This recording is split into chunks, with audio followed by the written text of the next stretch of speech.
Hello friends. तो आज हम पढ़ने वाले हैं पॉलिटी का लेक्चर 3। हम अभी स्टार्ट किए थे एक्ट और अधिनियम। पहला एक्ट हम लोगों ने पढ़ा था 1600 ईस्वी का राजलेख या एक्ट। अब हम दूसरा एक्ट पढ़ने वाले हैं 1773 ईस्वी का रेगुलेटिंग एक्ट।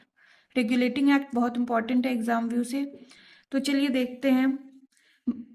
इस एक्ट के तहत बंगाल के गवर्नर को गवर्नर जनरल कहा जाने लगा।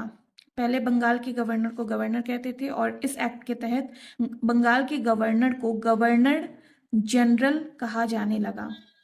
बंगाल के पहले गवर्नर जनरल का नाम क्या था? Warren Hastings. बंगाल के पहले गवर्नर का क्या नाम था? Robert Clive. रॉबर्ट क्लाइव हमने लेक्चर 1 में पढ़ा था, जो अंग्रेज और प्लासी का युद्ध जो हुआ था उसमें रॉबर्ट क्लाइव ही जीते थे अंग्रेज की ओर से। तो ये रॉबर्ट क्लाइव है। बंगाल के पहले गवर्नर का नाम रॉबर्ट क्लाइव और बंगाल के पहले गवर्नर जनरल का नाम वॉरेन हेस्टिंग्स। अब वॉरेन हेस्टिंग्स के साथ 4 अन्य सदस्य का भी नाम आपको याद रखना है। पहला Philip Francis, Richard Barwell, George Monson, Richard Clavering. ये आप लास्ट नाम सिर्फ याद रख सकते हैं, फ्रांसिस, बारवेल, मॉनसन, क्लेवरिंग।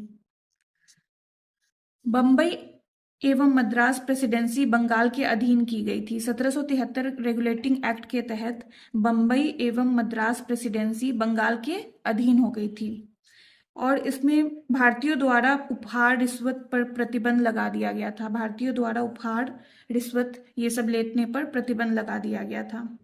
बंगाल में सुप्रीम कोर्ट की स्थापना 1774 ईस्वी में हुई थी और सुप्रीम कोर्ट के उस समय मुख्य न्यायाधीश का नाम सर एलिजा इम्पे था। और मुख्य न्यायाधीश के साथ आप सभी को पता होगा 3 अन्य न्यायाधीश भी होते हैं। तो 3 अन्य न्यायाधीश का भी नाम आपको याद रखना है। नाम है Stephen Caesar Lemaistre, John Hyde, Robert chambers.